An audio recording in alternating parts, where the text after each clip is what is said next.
She came to rest on a snowbank at the side of a highway. A teenage girl who could have been anyone's daughter. Her journey had taken her places no young girl should ever know. But finally, it had brought her home to a small Pennsylvania town she'd never seen before. If only she'd survived, she would finally have known there were people who cared.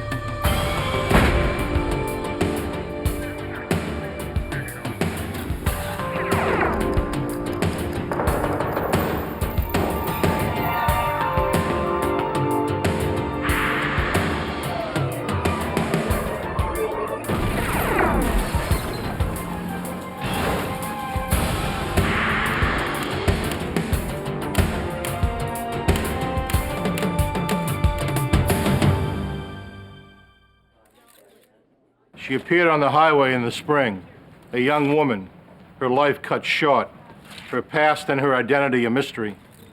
Only by finding out who she was could we ever hope to find her killer. I'm Jim Kallstrom, former head of the FBI's New York office. The highway gave the killer a quick and easy escape route, but the trail the FBI used to pursue him was twisted and long. We hoped it wouldn't be a dead end.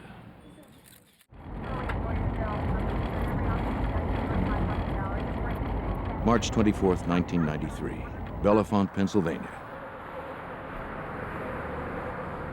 A late snowstorm had held spring at arm's length.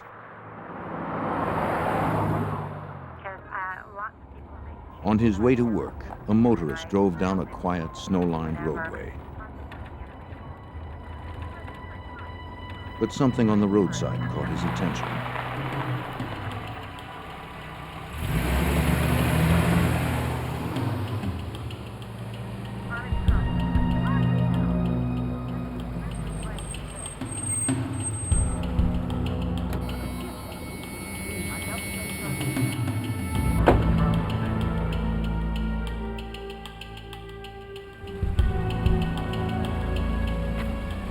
What he saw was unthinkable in this peaceful valley.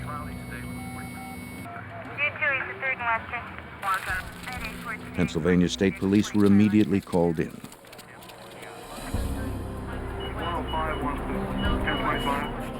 A young woman lay dead on a snowbank near the junction of two major interstates.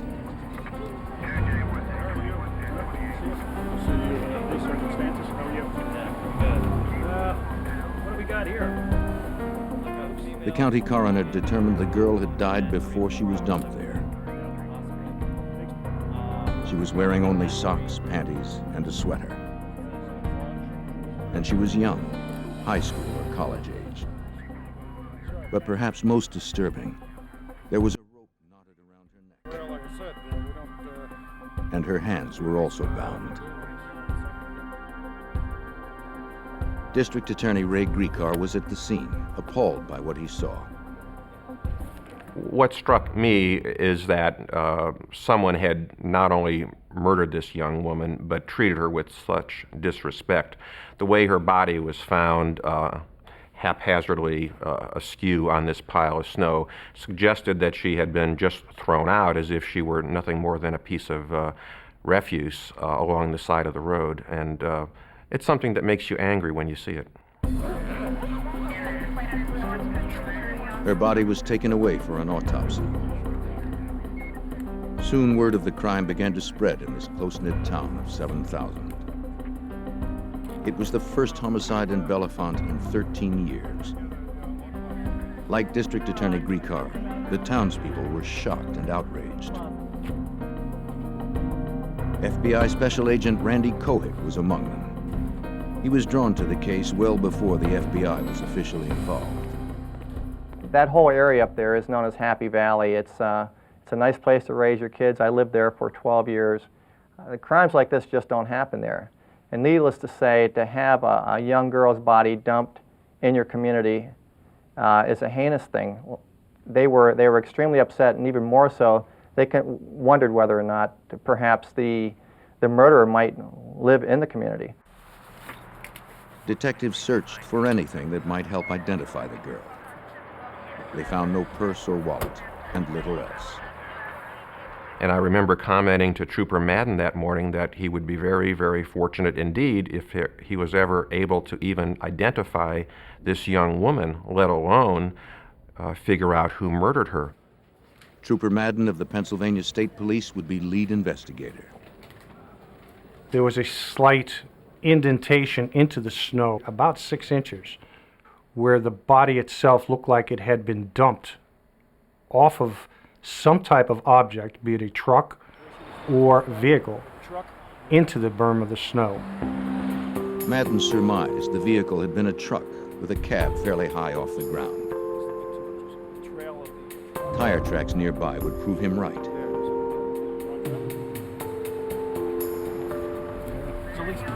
They were made by dual wheels, probably the rear wheels of a tractor-trailer cab. An evidence technician made plaster casts of the tracks to be sent to the Pennsylvania State Police lab. Examiners there would attempt to identify the brand and check for anything unusual about them. Then, if a suspect were found and his tires matched the tracks, the casts could help link him to the scene of the crime. Troopers fanned out to find clues. They searched both nearby fields and local Penn State University, but found nothing useful. The body was taken to Lehigh Hospital in Bethlehem, Pennsylvania. There, coroner Dr. Mahalakis would perform the autopsy, as Trooper Madden observed. The doctor determined the cause of death to be strangulation.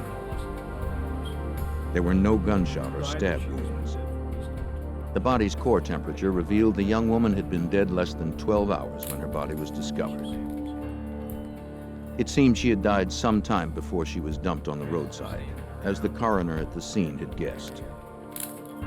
Other tests indicated she had had sex before she died. Whether she was raped or had consensual sex at the time was not known. However, based on the circumstances, we believed at the time that a rape may have occurred. Dr. Mahalakis carefully removed the rope from around the girl's neck. Wait a minute, right here, Doc. There's a piece of hair, this black hair. Under the knot was a single dark hair. It didn't belong to this blonde girl. But was it the killer's? The hair would be sent to the FBI forensics lab in Washington, D.C., along with the knots for analysis. The type of knots could be important. They might help the FBI develop a profile of the killer. But the best clue came from the girl's left hand. There appeared to be something written on the palm. She had some faint numbers written on the palm of her left hand. They had been written on possibly in ink, and they'd been on there for some time as they had faded, and they were barely legible. It was thought by both Bill and myself that possibly this could be the lead we were looking for that could possibly lead us to her identity. Numbers, The writing was letters. indecipherable, though it looked like it might be numbers. That's pretty faint. Can you get that? Agent Kohig suggested experts at the FBI lab could make them clear enough to read. It was thought that perhaps we could have these enhanced by the FBI lab in Washington, D.C., so the skin was removed from her left hand and it was forwarded to the FBI lab. The girl's fingerprints would be run through a national database of missing persons. But the results would prove disheartening. Checks were made with her fingerprints through the APHIS system, which is a national system of checking fingerprints. They came back negative. Checks were also made using descriptors of the body and characteristics of the body, and that also came back negative. So we had no record of a person missing that matched this person we discovered.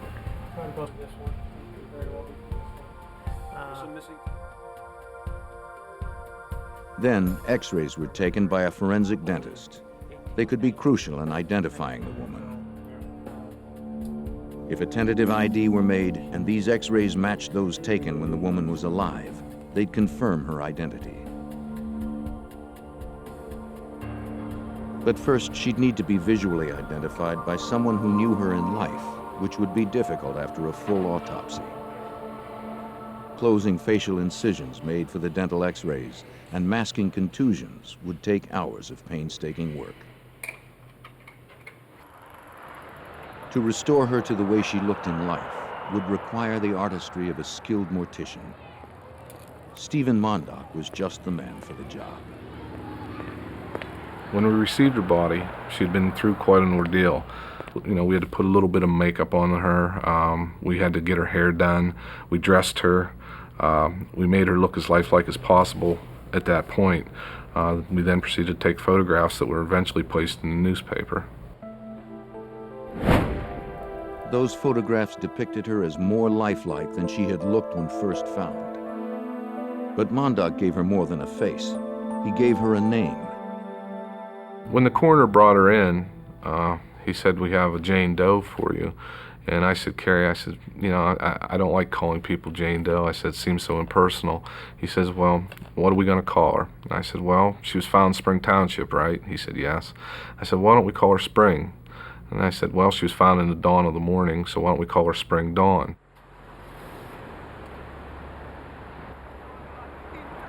Mondock's caring work gave investigators exactly what they needed.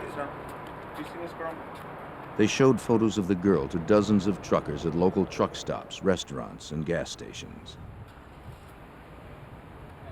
Some offered the names of people the girl resembled. Her young face struck a chord of recognition in many who saw it. Notices in local papers and on flyers also generated leads. The outpouring of calls to the state police at the time was plentiful, and we had to sift through every lead to try to determine if this person was a local person. But none of the leads would pan out. Then, in late April, about a month after the body was found, the FBI lab called Trooper Madden. Their analysis showed the writing on the girl's left palm was a phone number with a Florida area code. Madden found the number had been disconnected, and he began to wonder if the area code itself was wrong. But it didn't seem right. It didn't seem to fit this particular case. In looking at this person, there was no tan. It seemed as if she came from a winterized area, somewhat similar to where we were. However, we did not know where. Madden's best guess was that she came from west or north of Pennsylvania, probably within a 12-hour drive from where the body was found. Madden also realized that there were 2 phone numbers written on the girl's hand, not just one. So he noted all the cities within the 12-hour radius that had both the exchanges she'd written down. Madden and Cohick would send the numbers along with photos and descriptions of the young woman to sheriffs and state police in those areas. Perhaps the information would trigger some leads. As they worked the case, the people of Bellefonte followed each new development, offering help and support. There was a genuine showing of affection for this person and concern. I guess you could say she was posthumously adopted by the community of Bellefonte. And even though we were very quickly able to ascertain that she was not a local resident, there was still a very strong sense of she is someone that we cared about. As spring bloomed for Bellefonte, the girl remained in people's thoughts. Her story touched everyone, especially Madden and Cohick. These colleagues and longtime friends could not stop thinking about her tragic death and trying to solve the case even after hours. You can't let the town down. At the time I was assigned to this case, I had a 17-year-old daughter, and Detective Madden had 2 teenage daughters. So I think for the both of us, we took a very strong personal interest in the case. As a matter of fact, it pretty much took up all of our time during our working hours, and we would often find ourselves talking to each other at night on the phone at our residences. Never was community support so strong is when Stephen Mondock began to prepare the body for burial. I had florists call donating flowers. I had hairdressers calling to do her hair. I had people donating clothing. I had ministers willing to give their services, the vault company, the casket companies.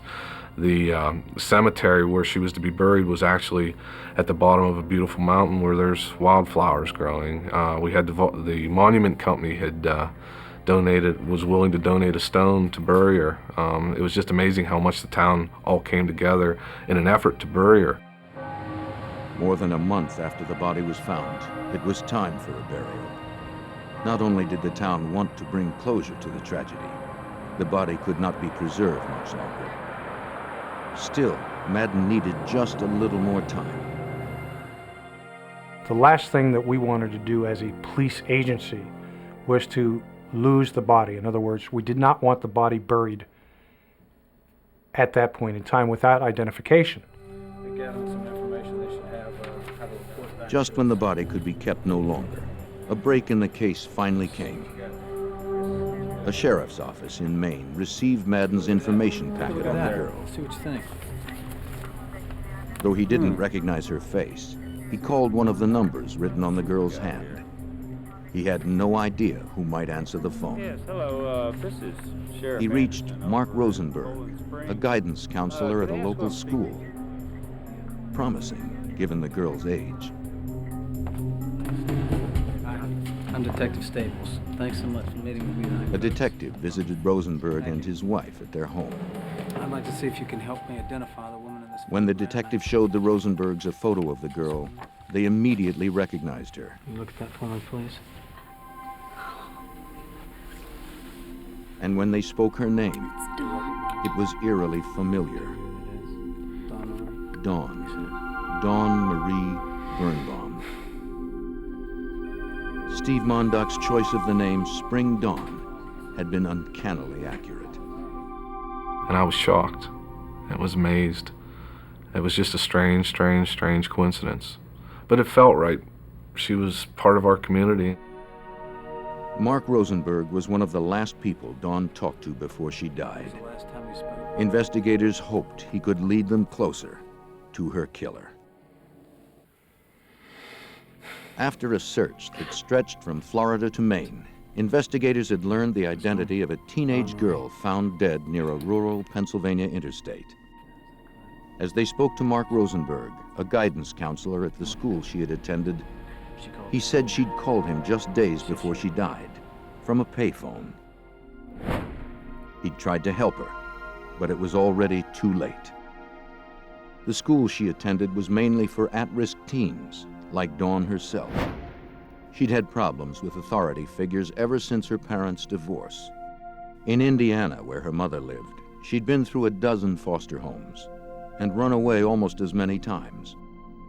But at this boarding school, she'd finally found someone she could trust, her counselor, Mr. Rosenberg.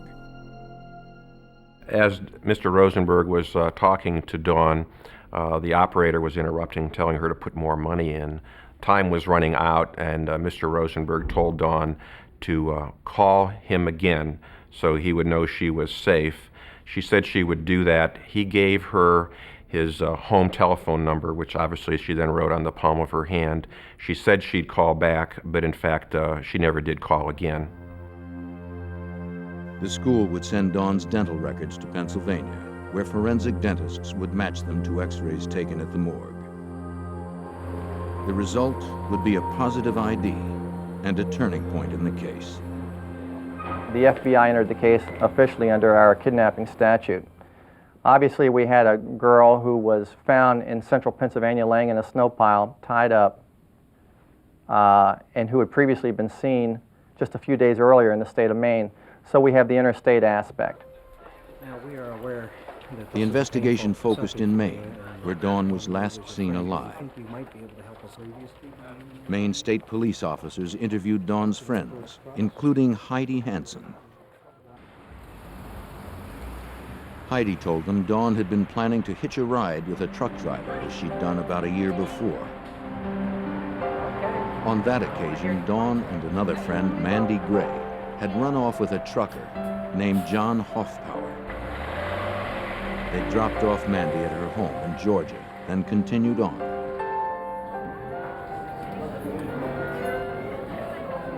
What had started as a ride became a relationship. As the weeks passed, they grew closer.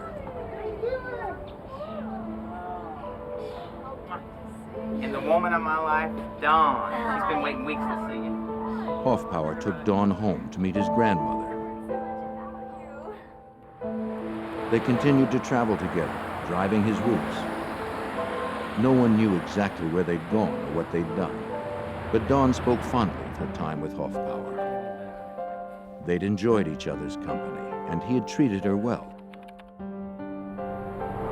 It seemed one of the few happy times in her troubled life.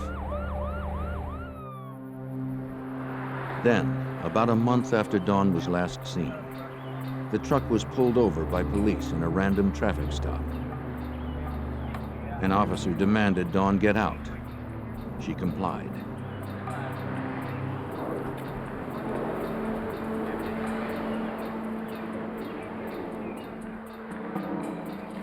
When she gave him her license, it triggered a missing persons bulletin filed by her school. The officer told Dawn she'd have to come with him. When he tried to take her away from Hoffpower, she pleaded to stay, to no avail. Police would bring her back to school. Since then, her behavior had been good, and she was due to graduate in just a few months. But things were not as they seemed.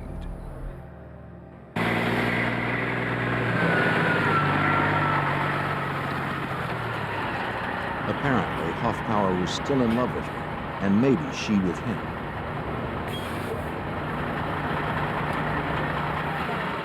Though she hadn't seen him since their trip, he had tried to visit her at school.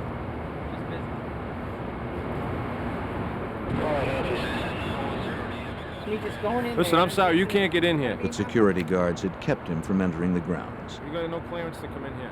Not having heard from him in a while, Dawn now told friends she was going to look for Hoffpower and run away with him again.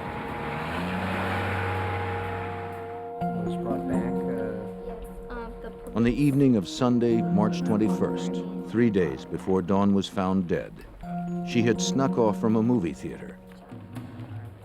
She told her friend Heidi she would hitchhike to the Dysart truck stop in Bangor, Maine, hoping to meet Hoffpower. Get 2 agents down there ASAP and get me all the information. Hoffpower now became a prime suspect, since Dawn was last seen headed to meet him. Agent Kohik attempted to track him down. Apparently, he lived in Mississippi. But Hoffpower proved elusive. The closest relative agents found was his grandmother, who lived in Emory, Mississippi.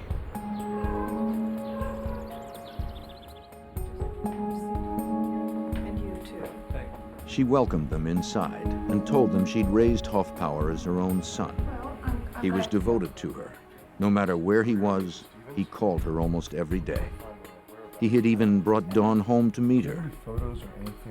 Now, when agents told the woman of Dawn's violent death, she was devastated. Then, she shared with them her own tragic news. Last September, a half year before Dawn's murder, her grandson had stopped calling her. He'd also stopped working and taking care of his pets. He'd left his wallet in his house and disappeared. His grandmother believed he was dead, though his body was never found. His car was found riddled with bullets, and there was some reason to think that he had gotten into some trouble with some very unsavory characters and had met a violent end. Agents learned his car had been found in September 1992, a few miles from his Mississippi home, 7 months prior to Dawn's death. By a strange twist of fate, Hoffpower's disappearance had led to Dawn's death. If Hoffpower had arrived at Dysart's, Dawn would still be alive. Their star-crossed love affair had ended in a double tragedy. Now, with Hoffpower presumed dead, Investigators' struggle to find Dawn's killer was almost back to square one. Investigators' most promising lead had gone cold. They again had no suspect in a chilling case: the death of a beautiful 17-year-old girl left dead on a rural Pennsylvania roadside. On a tip from Dawn's friend, Agent Cohick and Trooper Madden went to the Dysart truck stop in Bangor, Maine, where Dawn had said she was headed when she was last seen. Cohick from the FBI. How are you? I'm Detective Madden. I wonder if we could ask a few questions. They showed Dawn's photograph to the cashier, who remembered seeing her on the telephone a few weeks earlier. She was over there. Surprisingly enough, even though 2 months had elapsed, agents discovered that people recalled seeing the young blonde girl there standing at the doorway asking truckers for rides as they walked through. She was recalled by several people at the truck stop. And I guess when you're a young teenage girl and you're out on the road like that, people take notice.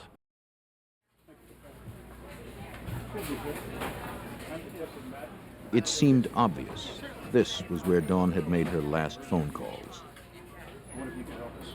This cashier's desk, where a trucker would pay for fuel, was only about 15 feet from the bank of pay telephones which Dawn had used to make calls back home and down to the school. So it was easy to visualize how an encounter would have occurred between Dawn and a trucker. Agent Cohick secured a federal grand jury subpoena for the telephone records. No problem? Yep, a lot of problems. Going through them would be a painstaking task, but it was the most promising option in a case fast running out of leads. Mandy, her girlfriend, right? Mandy Gray. Some of her other girlfriends? The people Dawn had called might know where she had been going, or who she was going with. You got it. ASAP. The phone records confirmed Dawn's call to her guidance counselor, Mark Rosenberg, in Maine. They also revealed she'd phoned other friends. It seemed her last call was at 10 a.m. to Mandy Gray, the girl who'd traveled with Dawn and Hoffpower. A state trooper visited Mandy at her home in Georgia. Mandy confirmed Dawn had called her from the Dysart's truck stop. Dawn said she'd gotten a ride to Dysart's from a friendly trucker who'd given her money for food when he'd dropped her off. Mandy said her friend had been disappointed that she hadn't found Hoffpower there. She seemed to have no one else to turn to and nowhere to go. If she headed toward Indiana, where her mother lived, she feared authorities would be looking for her. Based on the conversation she had had with her girlfriend in Georgia, Trooper Madden and I reasoned that she had obtained a ride with a truck driver from Dysart's truck stop. At that point, I decided it would be best if we attempted to identify who may have stopped there for gas over that several-day period. And so I had a federal grand jury subpoena issued for all the receipts from the truck stop for approximately a 4-day period surrounding when Dawn was last seen there.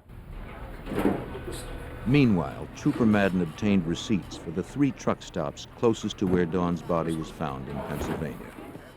They hoped that whoever had given Dawn a ride had bought gas in both places. It was possible. The distance from Bangor to Bellefonte is just over 650 miles, but not probable. A big rig can easily travel 1,500 miles or more on a single filling. Undoubtedly, it was a long shot, but Cohick and Madden nonetheless began the painstaking task of scanning thousands of gas receipts. Over approximately the next 4 weeks, I compiled the receipts from Maine and from Pennsylvania and ended up with 2 separate lists. After comparing one list against the other, I noticed there was only one match on the entire list of several thousand names. The name was James Robert Cruz, Jr. Cruz had bought gas on the morning of March 22nd at Dysart's truck stop, just as Dawn was talking on the telephone 15 feet away. 3 days later, he gassed up again in Milesburg, Pennsylvania, just a few hours before Dawn's body was found nearby. So this was a big breakthrough for us. We have a guy who's in Bangor when Dawn is in Bangor, and in central Pennsylvania right about the time her body is found. The receipt showed James Robert Cruz Jr. worked at an Ohio trucking company. In response to a call from Agent Kohik, his manager verified the credit card purchases. Okay, I've got the records. And, Cruz was driving truck 44 on a route consistent with the events of the crime. got the times, got the dates, got everything here. Agent Kohik and Trooper Madden now had a suspect in the killing of 17-year-old Dawn Marie Birnbaum. Okay, that sounds good to me too. Exactly. Investigators pursued their prime suspect, wanted for the murder of a 17-year-old high school girl Wednesday morning, then whose we'll go. body was dumped Sounds near a good. Pennsylvania interstate. Mm-hmm. The man was a trucker named James Robert Cruz Jr. His manager told the FBI he was a model employee at an Exactly. Ohio trucking company. This is the file that we're But looking investigators found he had a And, dark past. for. Yeah, it turns I out. had a criminal history check run in the next few minutes and was able to determine that he had a rather lengthy criminal record. Most importantly on that criminal record was the fact that he had been in the U.S. military, and while in the U.S. military, he had been convicted of attempted murder via strangulation and had served time in Fort Leavenworth for that conviction. His military records gave investigators another key fact. We found that his blood type was A positive, which fit him into the small portion of the population which would be a possible source of the seminal fluid found in Dawn. It seemed investigators were closing in on their suspect. There's only one thing left that we could do to further attempt to identify whether he might have been the individual responsible for this murder, and that was to make a determination as to what type of tires he had on his truck. At Agent Kohik's request, an Ohio FBI agent inspected the tires on truck 44 while Cruz was on the road in another rig. The tires were XD1, Michelin, low profiles, a fairly unusual brand. At the Pennsylvania State Police Lab, an examiner attempted to match that brand to the tire cast made where Dawn's body was found. He compared the cast to detailed photographs in a tire reference guide.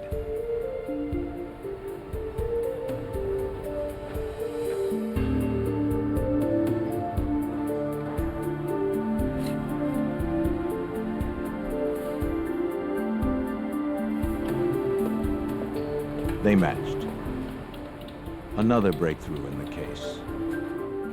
So we had a match on the tires, we had a match on the blood, we had the fuel slips. This, at this point, according to the United States Attorney's Office, was sufficient to put together a search warrant to search Jim's truck and to also perhaps take blood and hair samples from his body for DNA analysis.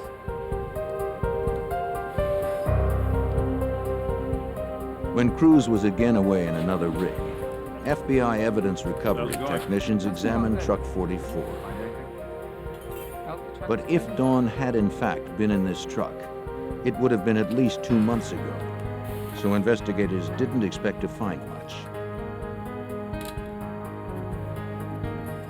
The fact that the truck was exceptionally clean didn't make them any more optimistic.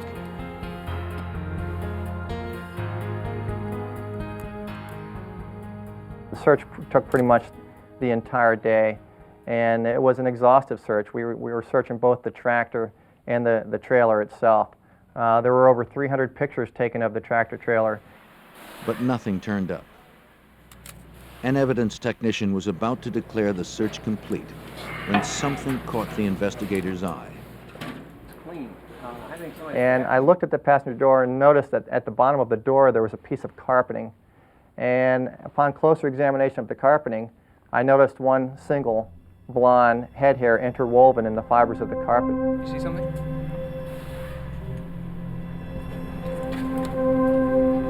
It seemed amazing, but there Tom, it was, Bill, come here. as if Dawn had not been quite ready to give up yet. What is it? It's like a blonde hair. The hair would be sent to the FBI lab for analysis. I thought it was a little bit too good to be true that this could be a hair from Dawn. When do you expect them, Joe? Now, investigators waited for Cruz to return from his run. Mr. Cruz, James Cruz? They told him they were looking for a runaway last seen at a truck stop in Bangor, Maine. Do you mind if we use your office? No, right there on it. Thanks, Joe. They implied they were talking to many drivers. Take a seat right here in the shed. Yeah, we know you had a long They asked to see Cruz's logbook for his record of travels on the days in question. The logs are government mandated to keep truckers from driving too many hours at a Gives kind of a time. history of where you've been. Cruz admitted he'd falsified his logs. Is it pretty accurate? Well, you know, it's Truckers commonly alter them to stay within legal limits, Pretty accurately where you've been. but it seemed Cruz's logs had been selectively altered. But the one thing we noticed was that the misrepresentations in the log seemed to occur just conveniently when the fuel was purchased in Pennsylvania, also when the fuel was purchased in Dysert's.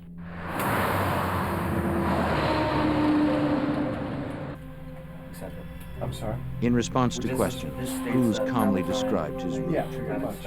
But when asked if he fueled up between Bangor and Pennsylvania, he said he didn't have to. The 240 gallons his truck could carry was enough for the trip. Is this your signature on this credit card statement? I then suggested to him that I had a fuel slip indicating that he had in fact filled up his truck on Wednesday morning.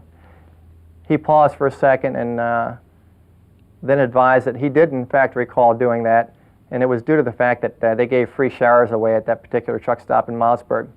I asked him why he hadn't remembered it, and he said to me, well, I guess I just forgot. Mr. Cruz, we have a, we can show a picture of Then they showed him a photo of Dawn.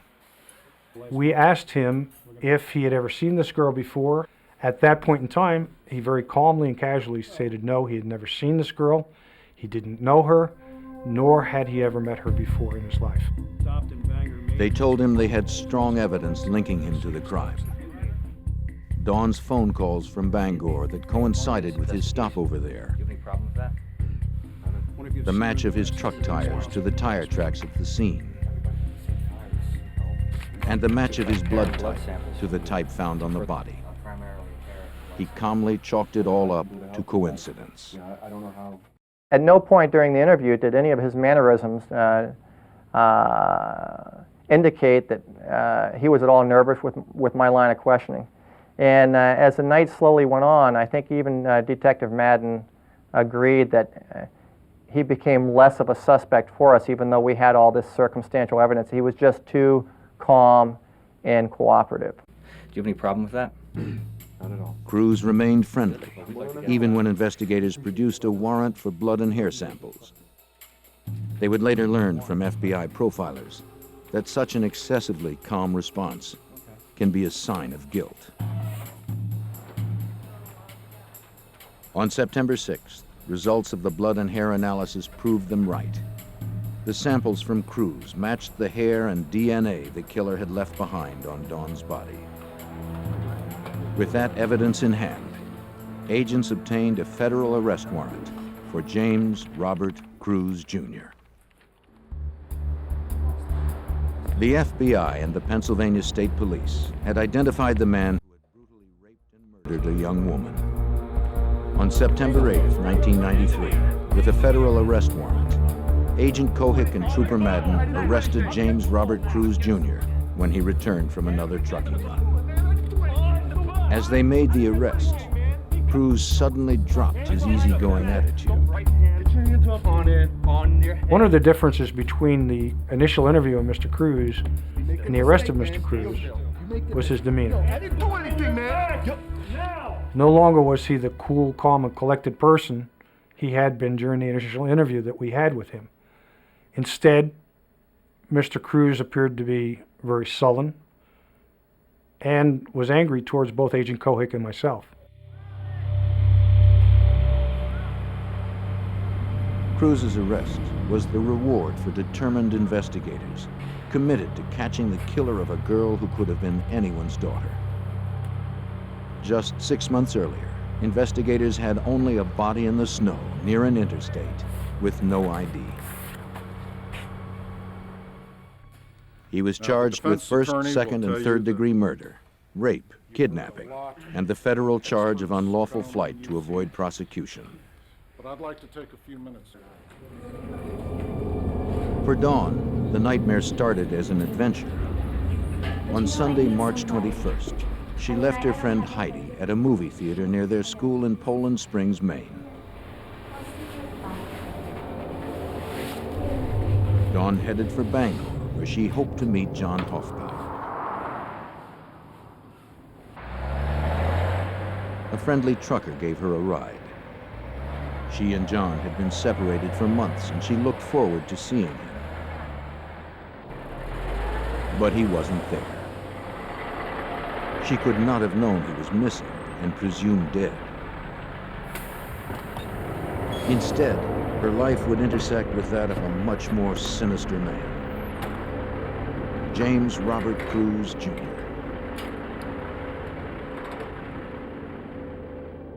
No, I'm okay. I'm fine. Dawn spent the day of March 22nd making calls at the Dysart truck stop in Look, I Bangor. was just calling to let you know I'm safe. She telephoned friends, letting them know where she was and that she was safe. Okay. We'll just tell everybody I'm okay.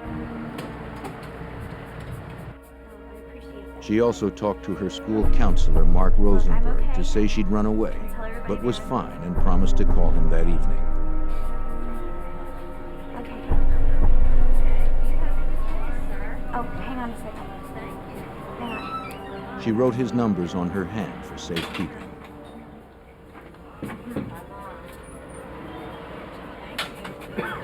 When James Robert Cruz paid for his gas, he saw Dawn on the phone, just 15 feet from the cash register.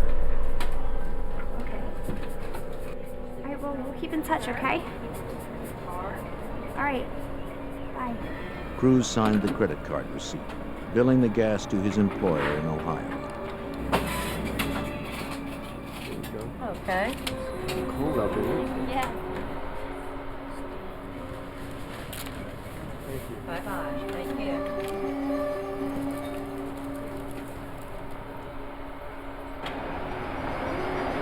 Hey, mister. Where you headed? Do you think you might be stopping in Georgia? Can I get a ride? Absolutely. Get in. Thanks. It didn't take much to convince him to give her a ride.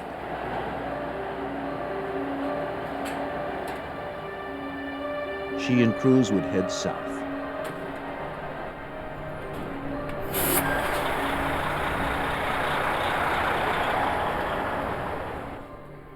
Prosecutors reconstructed the events that had led to Dawn Birnbaum's death.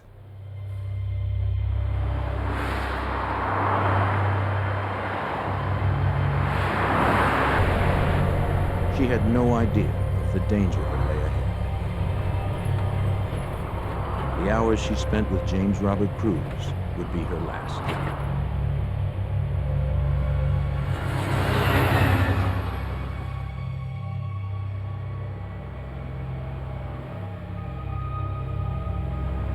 While Dawn prepared to sleep for the night, Cruz was still awake, falsifying his logbook.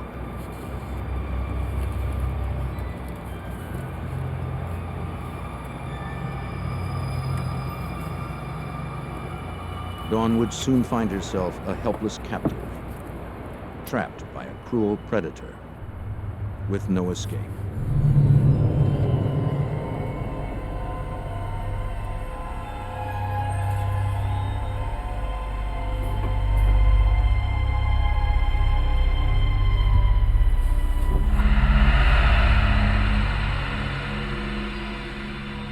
Late on March 23rd, Cruz raped and strangled her, probably in the sleeping compartment of his truck. That's what it was.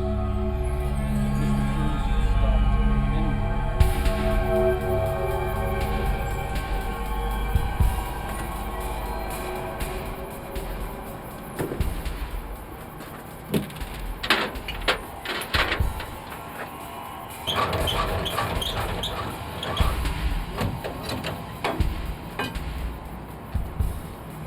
That same night, after buying gas in Pennsylvania, he disconnected his cab from his trailer at the travel port.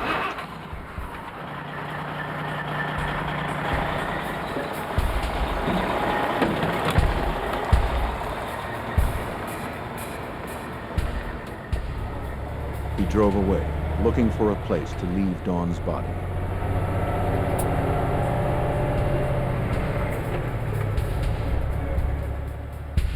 Cruz drove through the backwoods of Pennsylvania, anxious to dump the lifeless girl.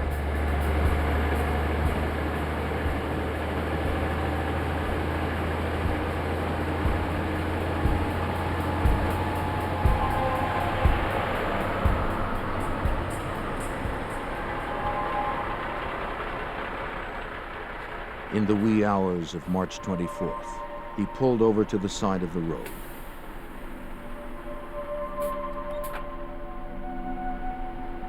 He pushed Dawn's body out of the truck and onto the side of a highway entrance ramp.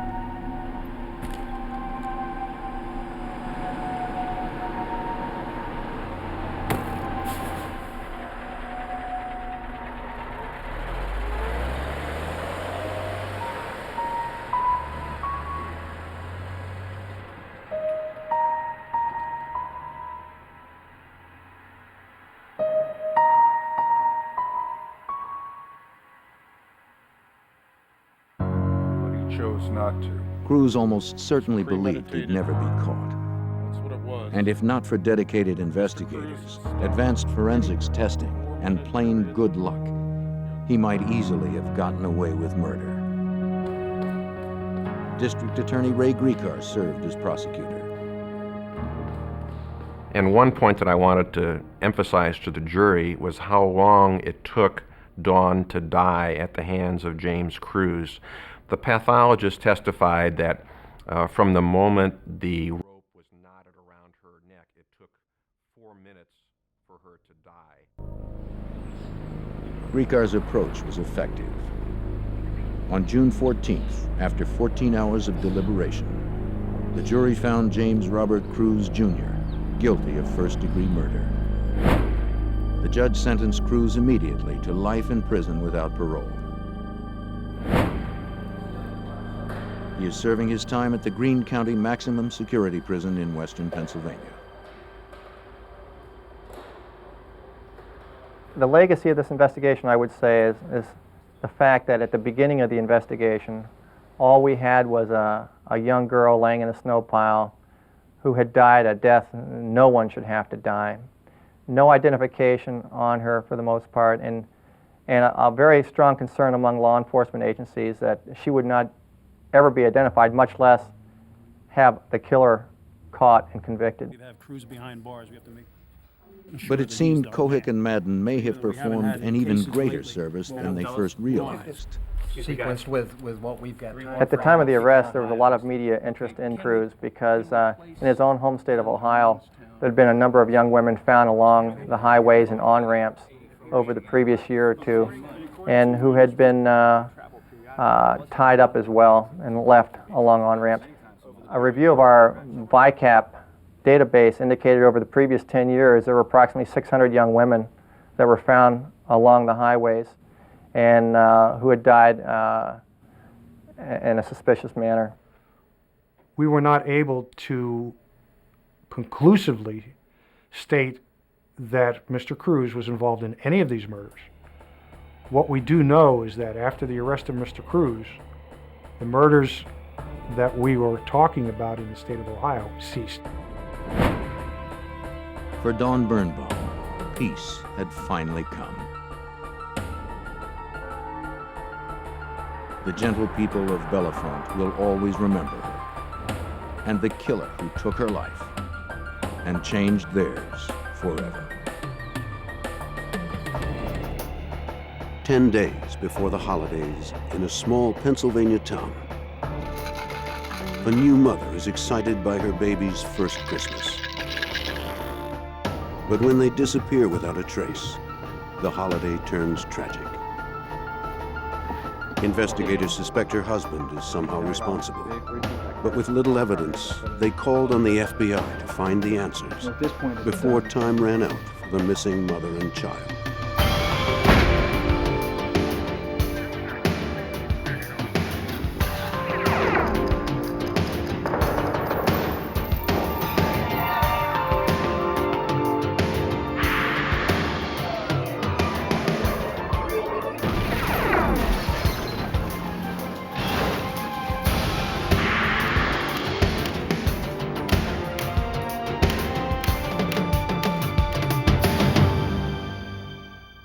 A woman and her infant son vanish.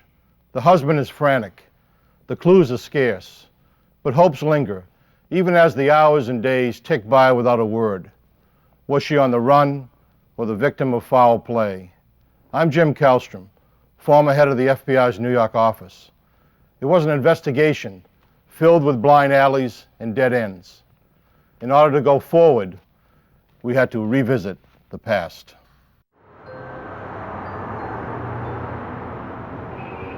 Catasauqua, Pennsylvania, 1 hour north of Philadelphia. A quiet, blue-collar town, a safe place to raise a family.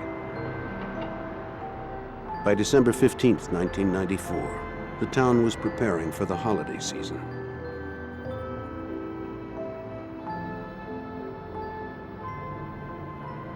The house at 740 Front Street was already decorated.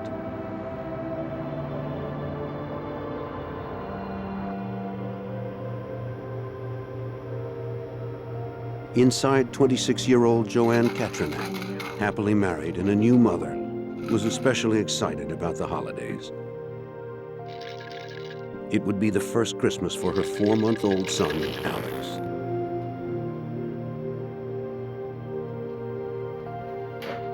Joanne and her mother-in-law, Veronica, planned to spend the day at a nearby mall. Hey. Yeah. Now Joanne called to say that Alex was dressed and ready. They'd be right over. Run away. Joanne wanted to find the perfect gift for her husband, Andy. They'd been married less than 2 years.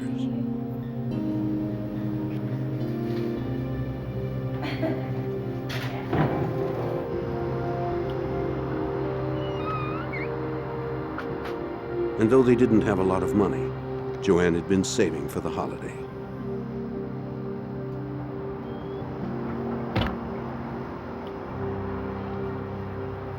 Before Joanne had met Andy, she had had some bad relationships. Her first husband was abusive.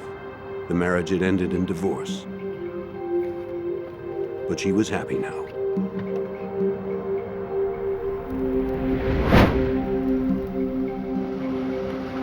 Her husband, Andy Katrinak, came home a little after 6 o'clock that evening. He was self-employed as a contractor and sometimes worked long hours. Before he'd met Joanne, Andy had been a confirmed bachelor. But it seemed that finding this kind and beautiful woman had changed his life.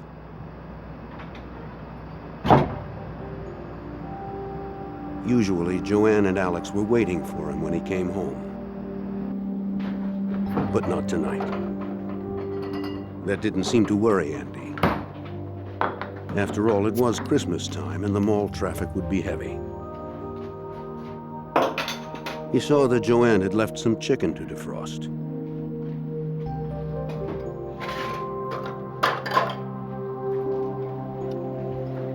He settled in to relax and wait for his family.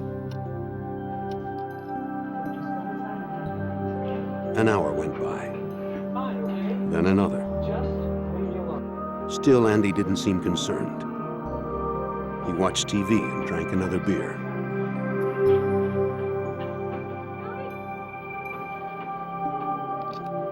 At 8 p.m., Andy finally decided to check on his wife.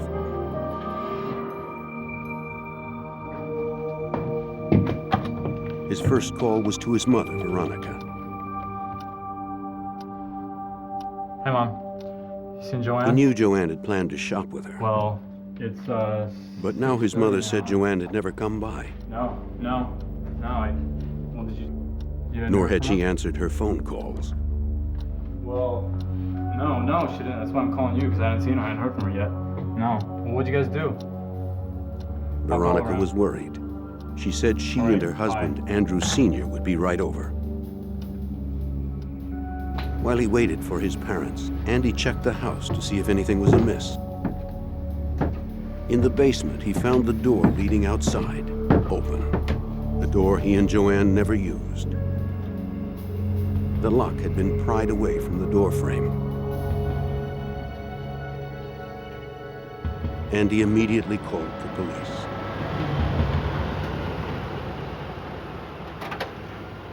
Two officers from the Catasauqua Police Department responded. By then, Andy's parents had arrived. Andy told police the events of the day. The shopping trip that never happened. The apparent disappearance of Joanne and little Alex. Taken this year. He claimed they had been abducted, and officers agreed that was a possibility. But it was also plausible that Joanne had left on her own and taken her child with her. Well, yeah. Or maybe Andy had somehow been involved. She didn't hear from her. She was supposed to meet with her. Veronica described her phone call with Joanne and the subsequent calls that went unanswered. I had my coat on and waited, and she never showed up. Here, you guys see this? Andy now showed police the padlock that had been broken off the basement door. Yeah. But the officers were not convinced it was related to the missing mother and child.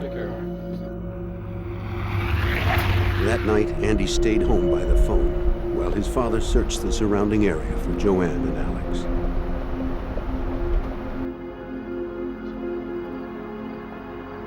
At 3 in the morning, Andrew Sr. had found something and brought his son to see it. What is this? Joanne's tan Toyota was backed into a spot in the parking lot of McCarty's Tavern, What is this? down the street from the Katrinak's home. That's her keys, Andy. Inside were Joanne's keys and her small canister of mace. Again, Andy called Catasauqua police. This time, police suspected foul play. But the local force lacked the resources and experience needed to lead the investigation. So they contacted Pennsylvania state troopers for assistance. With the possibility of an abduction, Major Robert Wirtz looked to the most likely suspect, Joanne's husband, Andy Katrinak. There was a lot of looking into the family life and looking at what Andrew did on that particular day and those sorts of things. One of the things that you're always forced to do in these types of investigations is look at family members. State police arrived at Andy's house the next morning.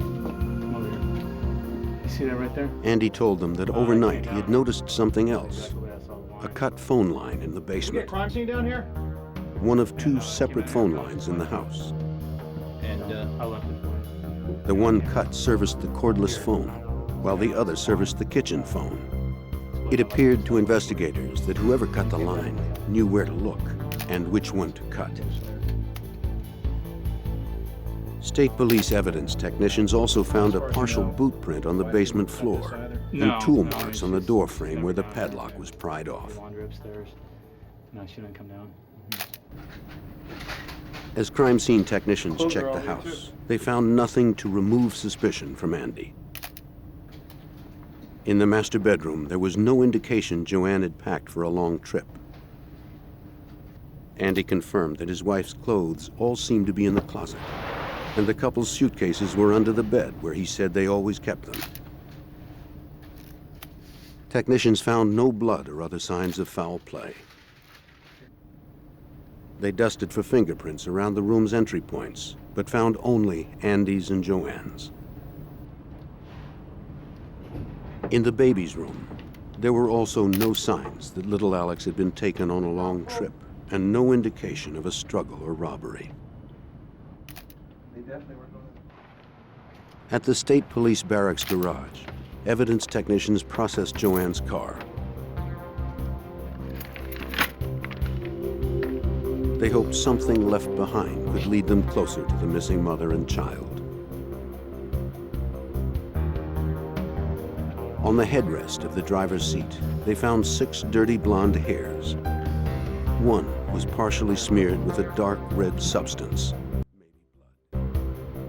But nothing immediately pointed to Joanne and Alex's whereabouts. As lead investigator, Trooper Bob Egan was suspicious of the way the car had been found. There were a couple things that led Andy Katrinak to believe that his wife did not back that car, and number one is that she never used that parking lot to park her vehicle. They had a parking lot in back of their house, and number two, she never backed the car in. When she parked into a parking space, she always pulled in front of the vehicle first. She was very bad at backing up. 3 days had passed since Andy's wife and son disappeared. His parents posted flyers throughout his neighborhood and in Catasauqua's shopping district. Tell me, have you seen this woman or the baby? Anywhere Joanne and Alex might have Sorry, I visited. have not. This is a picture of our daughter-in-law. This is our grandchild. With still no word from Joanne or a kidnapper, troopers delved further into Andy's background. Anything like that? No, I just got They found him anxious when he spoke of his former days as a semi-pro boxer in Las Vegas. You guys have breakfast together? No, He was good with his fists and earned his living as an instructor when he first moved to Pennsylvania. Now a private contractor, Andy barely made enough to pay the bills. A wife, a house, and a baby strained the new father's resources. Troopers asked to see his financial records, including insurance documents, bank statements, and phone records. I got some checks. He told them that his wife had only minimal life insurance. I know you probably would have wanted phone records, so I brought that down too. On the day she disappeared with his son, Andy said he had been with his father, building a room addition for a client who lived a few miles from his home. Troopers were not satisfied. They suspected he may have still been hiding something. They demanded that Andy take a polygraph test. Right now, do you know where your wife is located? No, I don't. The first test showed that Andy had not been deceptive regarding his family's disappearance. But investigators needed to be sure. Did you So they kill tested him again. No, I didn't. The results were conclusive. No. Andy was telling the truth about his missing wife and baby. Are you intentionally Investigators withholding cleared any the husband information as a about their suspect. No, I'm not. By now, Joanne and Alex had been missing for 4 days, and investigators still had no solid leads. Whether it had been a desertion or an abduction, it was possible the woman and child had crossed state lines. On December 19, 1994, state police called on the FBI for help. Special Agent Dave Rowe from the FBI's Allentown office joined the effort. We began our investigation by identifying, locating, and interviewing virtually all of the relatives, virtually all of the friends, former work colleagues, anybody and everybody who was either related to or acquainted with Andy, Joanne, and Alex. Hands open. Coffee? Yes, thank you. Local, state, and federal agencies funneled their resources into the search for the missing woman and child. 6 days before Christmas, it seemed as if they had vanished without a trace.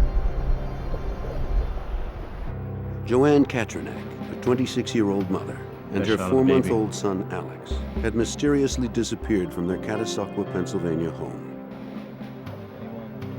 Her husband, Andy, had been cleared of suspicion. Now investigators traveled across Pennsylvania state lines to question Joanne's ex-husband, who lived and worked in New Jersey. Mike Jack had married Joanne in 1991. They were divorced just a few months later, amidst allegations that Jack was abusive. Maybe Joanne had decided to rekindle the relationship. Or perhaps her ex had come to win her back. But investigators found Jack had a solid alibi for the date of Joanne's disappearance.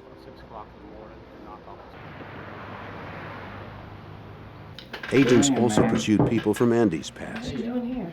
Well, including his ex-girlfriend, Pat Rohrer. December 14th. Anything wrong? An FBI agent interviewed Rohrer at her home in North Carolina. Oh, sure. Yeah, I keep all He kinds found of she too had a solid alibi for the day Joanne and Alex had vanished. I'll tell you what, I really appreciate that, man. Okay. Back in Catasauqua, investigators returned to McCarty's Tavern, where Joanne's car had been found the day she had disappeared.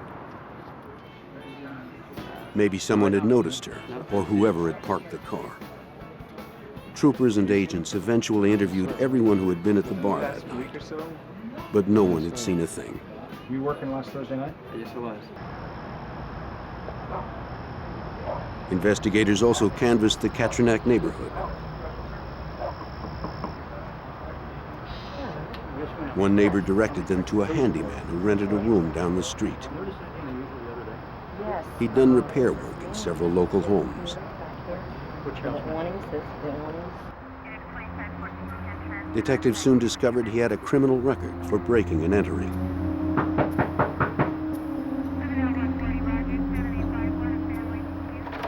He seemed a promising suspect. He admitted to police he had had some run-ins with the law, but swore he had no knowledge of Joanne and Alex's disappearance. He agreed to come in for further questioning.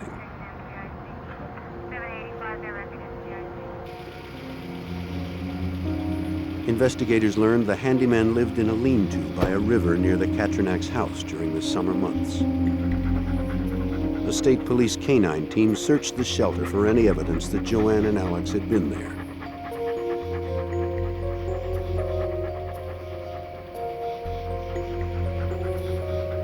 They found nothing, and the handyman was cleared. Another dead end. For frustrated investigators, precious time slipped away as community concern grew. Man. State Police Major Robert Wirtz helped establish hotlines to elicit the public's help. There was obviously a lot of concerns in the community as to what occurred. So we had a command post set up here at the barracks with a number of telephone lines coming into the command post. Those phone numbers were given to the public, and we in fact did get information from the public. Reports of sightings poured in. One resident reported seeing Joanne with an unidentified man near railroad tracks behind the Katrinac's home. She was carrying a baby and seemed frightened by the man pulling her further into the brush against her will. In response, FBI agents and state police immediately conducted a massive line search of a 4-mile stretch near the railroad tracks. The search continued through the night. They scanned the area inch by inch as choppers circled overhead. But again, investigators found nothing.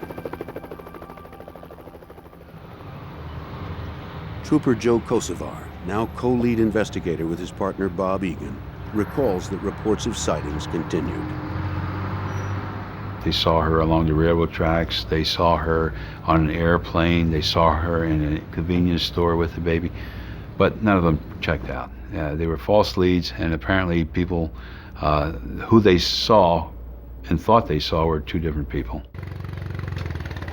Christmas passed and spring began, with still no word of Joanne and Alex.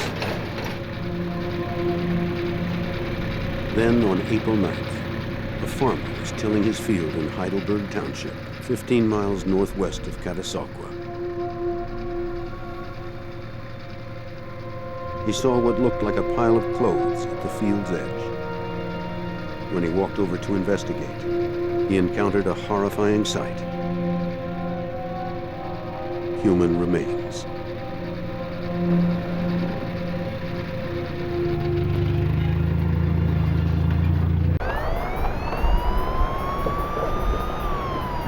Four months after the disappearance of Joanne Katrinac and her infant son, Alex, a farmer found the decaying bodies of a mother and child at the edge of his Pennsylvania field. The FBI and troopers arrived immediately. Dental records would later confirm what they already suspected. The bodies were Alex and Joanne Katrinak's. Joanne lay on her back, a diaper bag still on her shoulder. I don't see any visible wounds. She had been shot once in the head and beaten about the face. Alex was face down on his mother's stomach, dressed in the blue snowsuit he'd worn on his ill-fated trip to meet his grandmother. The bodies were 50 feet past the end of a trail that ran through the woods. Nearby, crime scene technicians found a baby bottle and a rattle. To Trooper Bob Egan, the location of the items was significant. You could see items that had fallen to the ground almost in a sequence as if an assault started and Joanne was walking or running away from the assault and she was dropping items along the way. It appeared the killer had driven up to the end of the trail and from there had forced Joanne to walk the remaining 50 feet. Evidence technicians would spend 15 hours searching the area, but they found no shell casings, fingerprints, footprints, or murder weapons. In the hopes that the forest debris might yield answers, they collected leaves and dirt from beneath the bodies and sent them to the police lab for closer examination.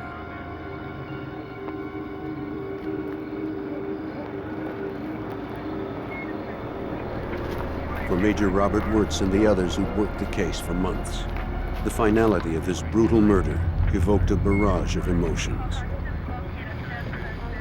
When the bodies were found, there was a period of time there when it was very difficult for the officers that were assigned to this investigation. Took it very personally, and it was hard because I think they were holding out hope that, you know, she was going to be found alive. With the mysterious disappearance officially deemed a homicide, the case remained under state jurisdiction. But the FBI never stopped actively assisting. Hello, Linda. Dave Rowe here. The fact that somebody would abduct a new mother and a 4-month-old infant, everybody can identify with that. And once you become aware of that, you want to be part of the investigation. An autopsy revealed that Joanne had been shot once with a .22 caliber bullet and beaten 19 times with a blunt object. The fact that there had been 2 modes of attack was a telling clue for Trooper Joe Kosovar. Based on the absence of empty shell casings and the fact that the victim had received 1 shot and numerous blows to the head, led me to believe that the gun malfunctioned. The medical examiner was unable to determine exactly how baby Alex was killed, whether he'd been suffocated or left to die of exposure. Police continued to analyze the physical evidence found at the crime scene. To help build the case, they brought in prosecutor Mike McIntyre of the Lehigh County District Attorney's Office. We found 2 more hairs that first match the 6 hairs found on that headrest in color and length. But the hairs would have to be examined forensically to prove beyond a reasonable doubt that they matched. A Pennsylvania State Police forensic scientist conducted the lab analysis. The results confirmed what investigators had suspected. The hairs belonged to the same person. And the substance on one of them was determined to be human blood, containing DNA consistent with Joanne's. But to whom did the hairs belong? Tests quickly ruled out the Katrinaks and several of Joanne's friends who had access to the car. Pennsylvania State Police were baffled. How far are we on it? Again, they turned to the FBI for help. The FBI sent a behavioral profiler from Washington, D.C. A profiler can help narrow the search for suspects by detailing the type of person responsible for a crime through that person's behavioral characteristics. Profilers study a variety of crime-related information, including case reports, geography, timing, and the victim's habits. Then they revisit the crime scenes to read the locations for clues to the killer's behavior.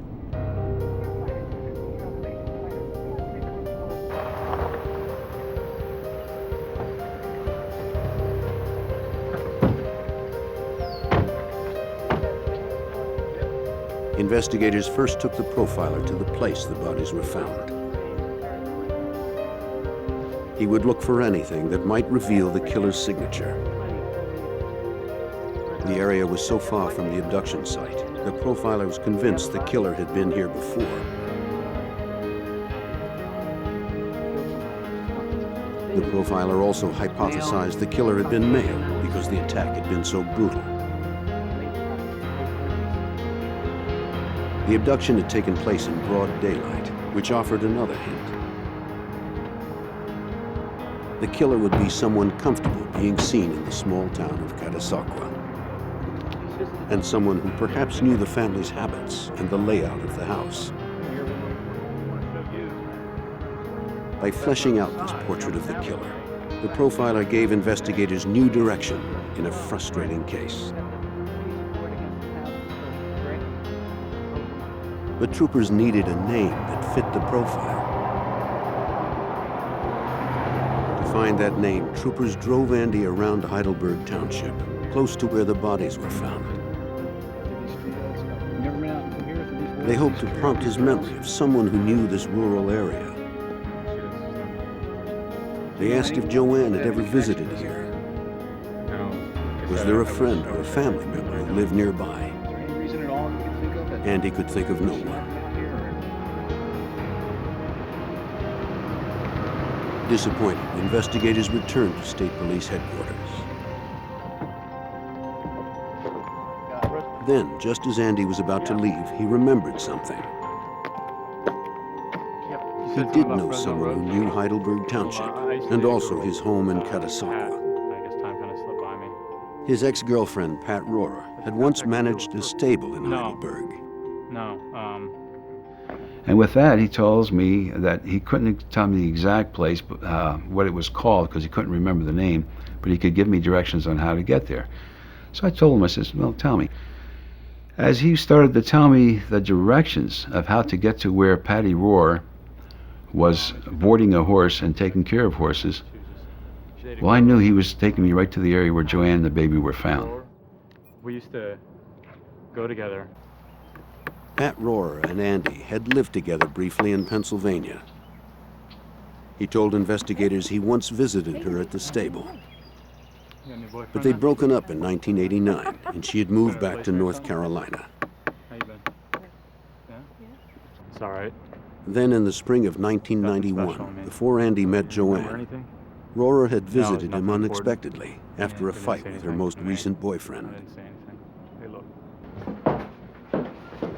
Andy was sympathetic. He let Rohrer stay for a few days, though their relationship remained purely a friendship. So tell me about it. Then she returned to North Carolina. Fresno Road. Not long after that, Andy met Joanne. We lived together for a while. As he now told state troopers, it was love at first sight. They were married soon after, in the spring of 1993. They agreed they wanted children, and less than a year later, Joanne was pregnant. Hey, sweetie. Hey, baby. Alex was born in August of 1994. That you think is so adorable? Yeah. You know what I think it's Now Andy he's told just telling investigators about something that had happened 3 days before his wife and son disappeared. I will. Hello? On December 12th, Joanne answered a phone call. May I tell him who's calling? It was Pat Rohrer. It's her. Pat. What does she want? What do you think she wants? Joanne told Rohrer that Andy was married now and that they had a baby. She told Rohrer not to call again. Please, don't Then call us. Joanne hung up on her. I used to date a girl. Though Andy knew Pat had a temper, he dismissed the idea that she might seek revenge.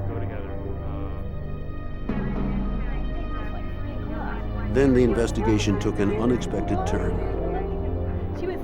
A second mother and child were found brutally murdered.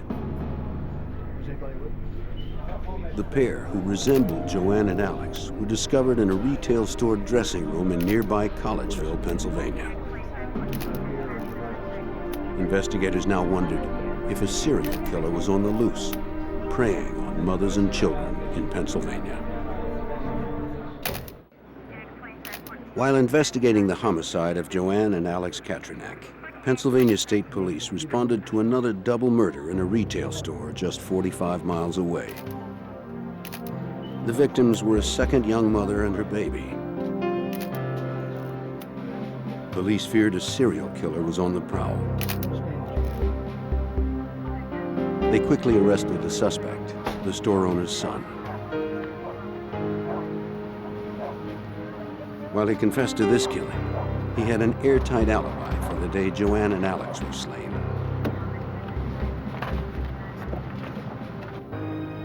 Now police turned their attention to Andy Katranak's ex-girlfriend, Pat Rohrer. Yeah, we got a couple things to run down. Rohrer was a long shot, a brunette instead of a blonde, and a woman, though the profiler believed the murderer was male. But she was familiar with both the abduction and murder sites. Then Trooper Joe Kosovar recalled that he'd worked on a case that was strangely similar. He phoned Special Agent Dave Rowe. Trooper Joe Kosovar recollected that he had investigated a homicide some years earlier where the cause of death was blunt force blows to the head. The assailant was determined to be a woman, while 1, 2, 3, 4 blows by an adult male would produce the same damage that a woman might have to strike 15, 20, 25 blows to accomplish. Joanne Katranak had sustained 19 blows. But could a woman have killed her and her infant as well? In May of 1995, 6 months after the murders, troopers Bob Egan and Joe Kosovar traveled to North Carolina. The FBI had helped coordinate a meeting with the Lexington County Sheriff's Office. Together, authorities from the 2 states would interview Pat Rohrer at her attorney's office.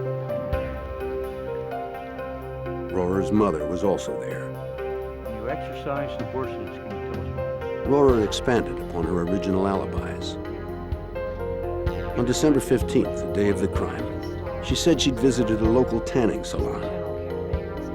That evening, she'd taken her regular Thursday night dance lesson at the Cowboys Nightlife bar. Why'd you guys split up? Rohrer admitted she'd worked at the stable in Heidelberg Township, but said she hadn't been back to Pennsylvania since she'd visited Andy after the fight with her boyfriend.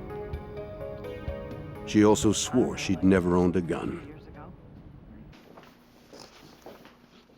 Lieutenant Tony Roberson of the Lexington County Sheriff's Department helped agents and troopers investigate her statements.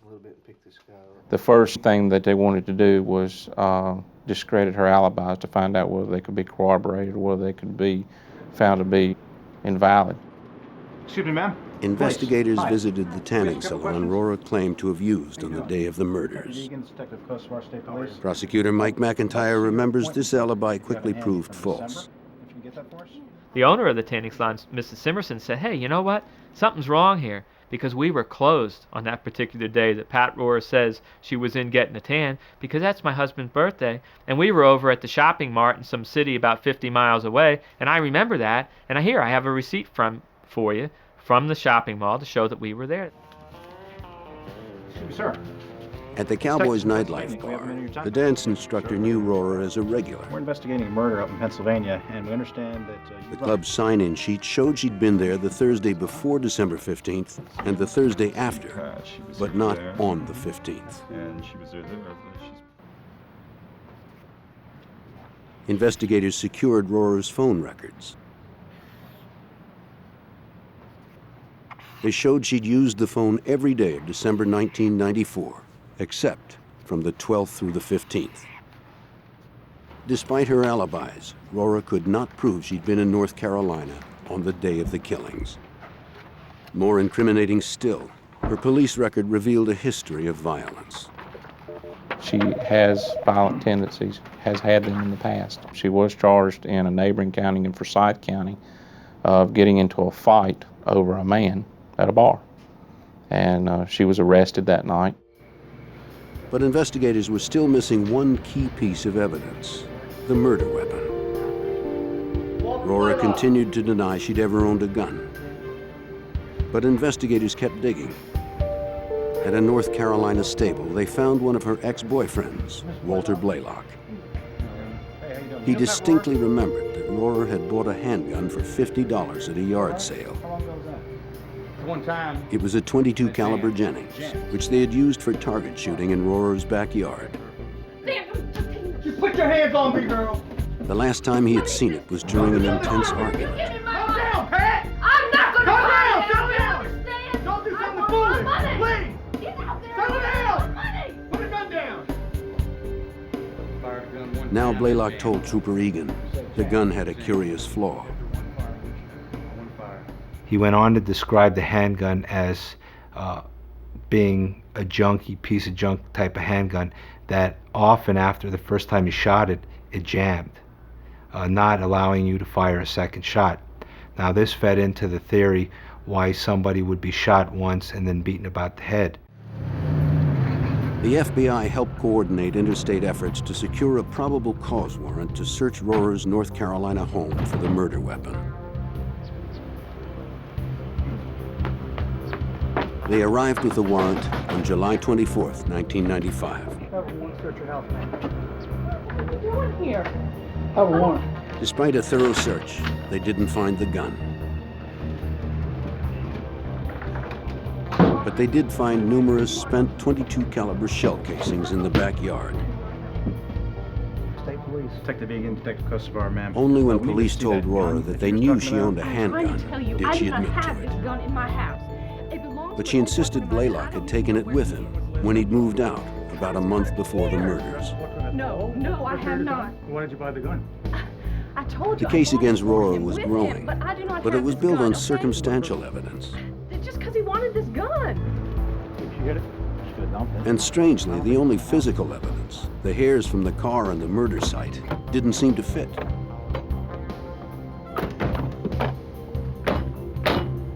The hairs were dirty blonde. Rora's hair was brown.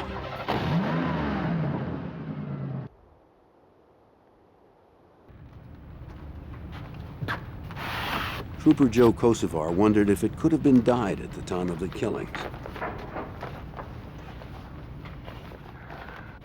He learned that shortly before the murders, Rora had ridden in a rodeo competition and won.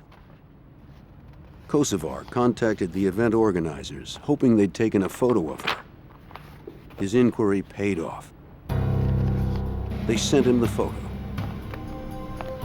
As he'd guessed, Rora's hair was dirty blonde.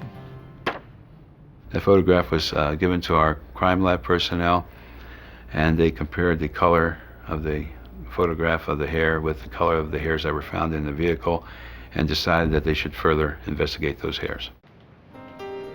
Detectives obtained a warrant to collect blood and hair samples from Pat Rora.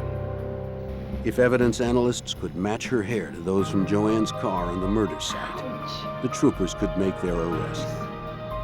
But they would need to rely on a test so new that it would take more than a year for the test to be approved. Until then, the prime suspect of the double murder would remain free. After an investigation that had lasted almost a year, detectives had a strong suspect in the double murder of Joanne Katranak and her infant son, Alex. With a search warrant, they obtained blood and hair samples from Pat Rora, the former girlfriend of Joanne's husband, Andy.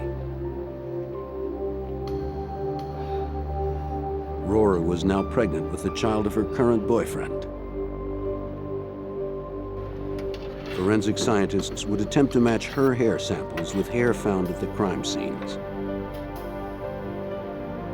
The Pennsylvania State Police Lab determined Rora's hairs were microscopically consistent with the recovered hairs. But investigators needed more proof. a match at the cellular level. They extracted Rora's DNA sequence from her blood samples and attempted to compare it with the DNA and hairs from the crime scenes. But there was a problem making a match. Joseph DeZino, Unit Chief at the DNA Analysis Unit 2 at the FBI lab, explains. When hairs are found at a crime scene, they're normally naturally shed hairs that don't have much tissue upon the root. And if they don't have much tissue upon the root, there's very, very little DNA contained in those hairs. And therefore, our experience has shown us that nuclear DNA analysis will fail. In this case, only one of the hairs found at the crime scene contained enough skin tissue necessary for nuclear DNA analysis. But there was a great risk. To conduct the test, examiners would have to destroy that sample. If the test was inconclusive, there was no way to repeat the process. They needed a way to test the other hairs that held no skin tissue. A possible solution lay in a new process being pioneered by the FBI lab in Washington, D.C. Mitochondrial DNA testing. This was brand new. To my knowledge, this was the first forensics laboratory in the United States to bring this new analysis online. Because the test was so new, it would take more than a year to be certain the results could be scientifically reliable.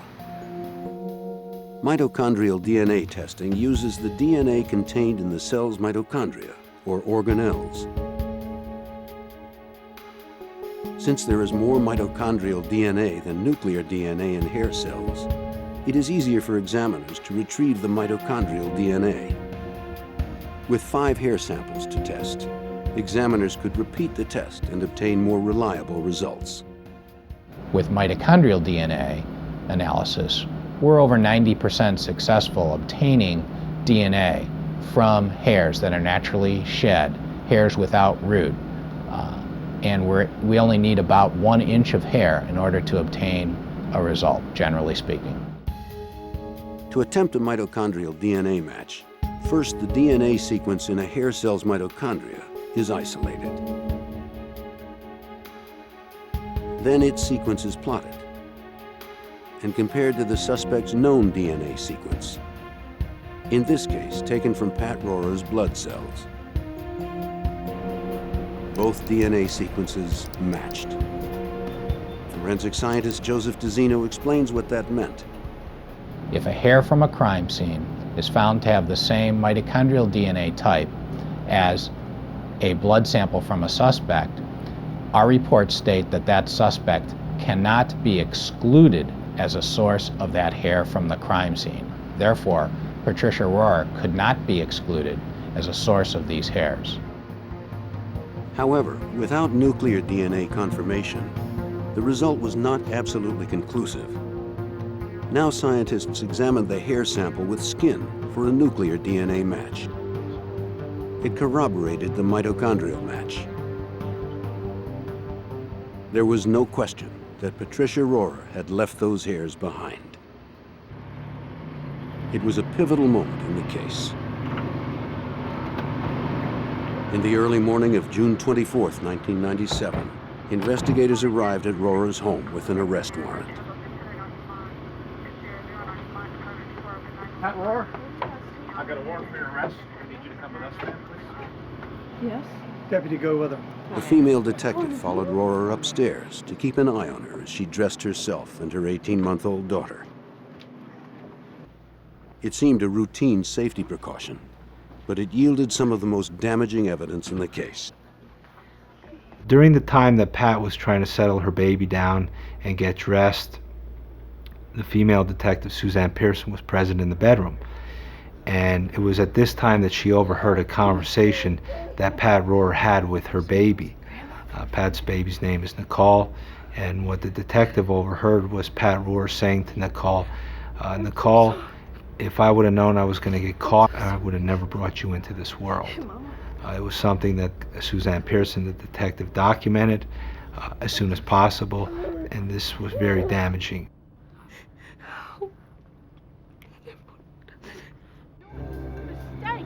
More than 3 years after the murder of Joanne Katranak and her baby, Pat Rohrer was finally under arrest. She was flown to Pennsylvania to face murder charges.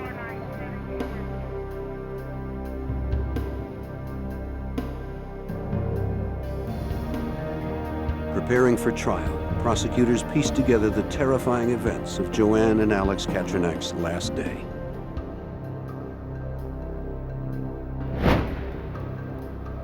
On December 15, 1994, Pat Rohrer had broken into the basement of the Katranak's home, knowing Andy was out and Joanne was alone with Alex.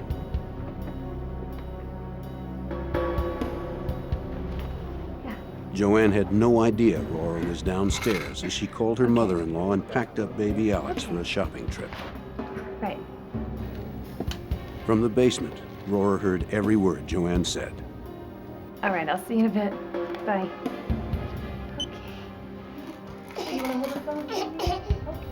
And she remembered the house from a visit with Andy 3 years earlier. She knew where to look for the 2 phone lines and which one to cut so Joanne couldn't call for help. Joanne carried Alex outside, still unaware that Pat was in the house. Rohrer heard Joanne leave and went outside to catch up with her.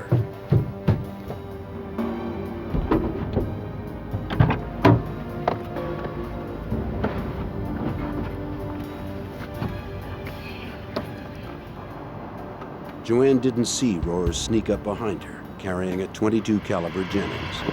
Oh, get in the car. Oh my God.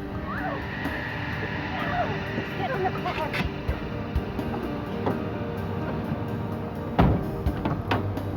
Rohrer jumped into the back seat with the baby and forced Joanne to drive.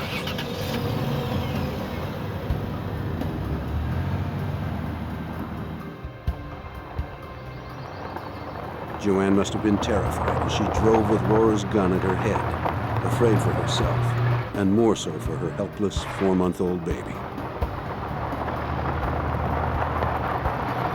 Rohrer directed Joanne to an obscure horse trail in Heidelberg Township.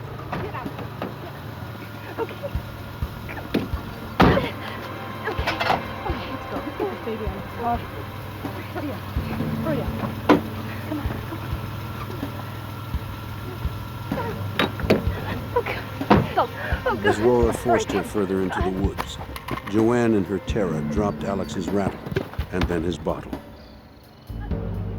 Rohrer fired once, but then her gun jammed, and she began bludgeoning Joanne. She may have suffocated baby Alex, or simply left him to die slowly of exposure to the December elements. Then Rohrer parked the car at McCarty's Tavern and fled from Pennsylvania. Prosecutors built an airtight case, using evidence investigators had meticulously collected. It was a concerted effort by many in law enforcement, unwilling to let this woman and child perish in silence. As investigators, we have a responsibility, and that responsibility is to be the voice of the victim, is to gather the information and speak for the victims that can no longer speak. Close 6.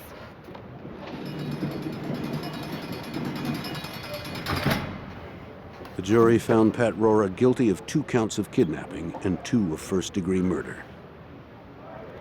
She was sentenced to life in prison with no chance of parole.